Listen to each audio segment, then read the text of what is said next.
India, China और बहुत सारे देशों के बीच एक जंग छिड़ी हुई है जिसे कि आप टेक्नोलॉजिकल जंग कह सकते हो, जो कि इस दुनिया से हिडन है, लेकिन वो बहुत इम्पॉर्टेंट है एक देश के लिए। और वो जंग है एक पहाड़ के लिए, एक पहाड़ जो कि मौजूद है इंडियन ओशन में।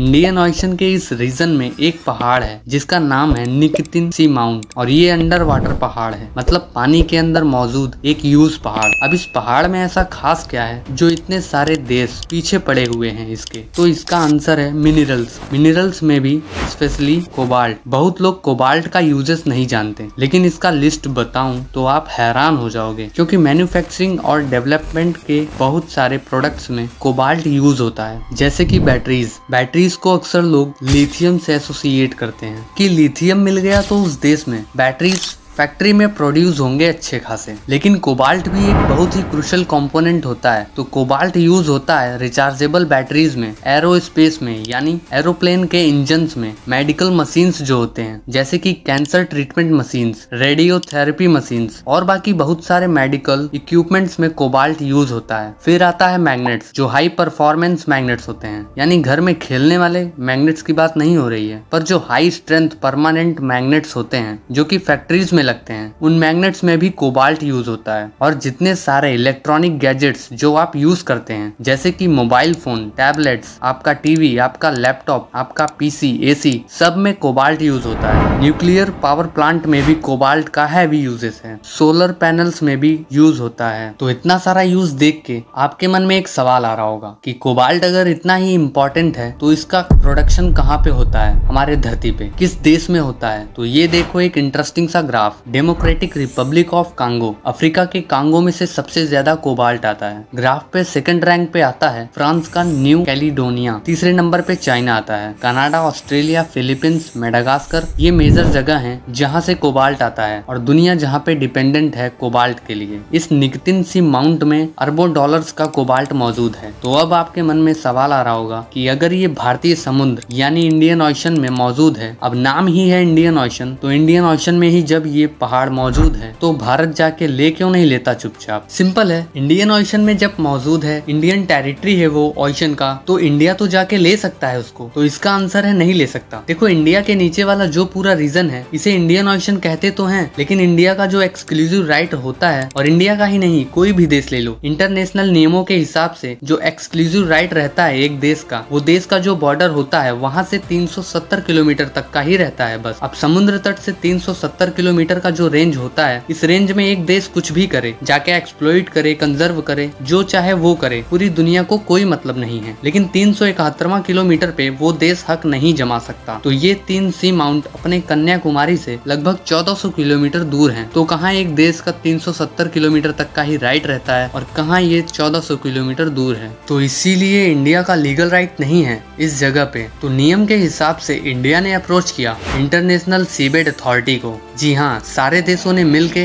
इंटरनेशनल लेवल पे भी समुद्र और समुद्र के अंदर जो खजाने हैं उसको कोई देश एक्सप्लॉइट ना कर ले, इसीलिए सारे देशों ने ये एक अथॉरिटी बनाई थी। तो इंडिया ने इसी अथॉरिटी में एप्लीकेशन दिया हुआ है। पर ट्विस्ट ये है कि ये जब इतना ही इम्पोर्टेंट रिसोर्स है तो इसकी नजर बाकी देशों पे भी है, जैसे कि बांग्लादेश, श्रीलंका, मालदीव्स, चाइना। लेकिन अब ये इंटरनेशनल अथॉरिटी पर डिपेंड करता है कि वो किसे अप्रूवल देती है इस रीजन पे माइनिंग करने का। और चाइना क्योंकि बहुत ऊपर है, इस रीजन से बहुत दूर है, तो वो डायरेक्टली तो इसको अप्रोच नहीं कर रहा, पर श्रीलंका के थ्रू वो चाहता है कि इस रीजन पर कब्जा कर ले। और देखा जाए तो इस रीजन के पास टेक्निकली श्रीलंका ज्यादा पास है भारत के मुकाबले। तो इसीलिए श्रीलंका का जो क्लेम है वो थोड़ा बड़ा क्लेम हो जा रहा है। लेकिन क्योंकि भारत एक बड़ा देश है और इसीलिए भारत इसको एक्चुअली में एडवांटेजेस तरीके से माइनिंग कर सकता है। तो इसीलिए प्रोबेबिलिटी यही है कि IAS यानी इंटरनेशनल सीबेड अथॉरिटी भारत को ही परमिशन दे दे माइनिंग के लिए। और अगर इस पहाड़ पे माइनिंग होने लगी तो जो अफ्रीकन डिपेंडेंसी है दुनिया की कोबाल्ट के लिए वो थोड़ी कम हो जाएगी। इतना बड़ा इंडियन ओशन है, लेकिन मन में ये सवाल जरूर आता है कि यहीं पे क्यों? तो असल में सिर्फ एक ही नहीं है ये इंडियन ओशन रीजन में ऐसे कई हिडन माउंटेन्स होते हैं जिनके बारे में पता नहीं लगता। पर जैसे जैसे टेक्नोलॉजी डेवलप हो रही है, समुद्र के कई किलोमीटर अंदर तक जो पहाड़ हैं वो धीरे धीरे सामने आ रहे हैं। और कोबाल्ट के प्रोडक्शन से भारत को इकोनॉमिक बूस्ट तो मिलेगी ही। तो उम्मीद करता हूँ कि आपको ये वीडियो जरूर अच्छी लगी होगी। तो मिलते हैं आपसे अगली वीडियो में।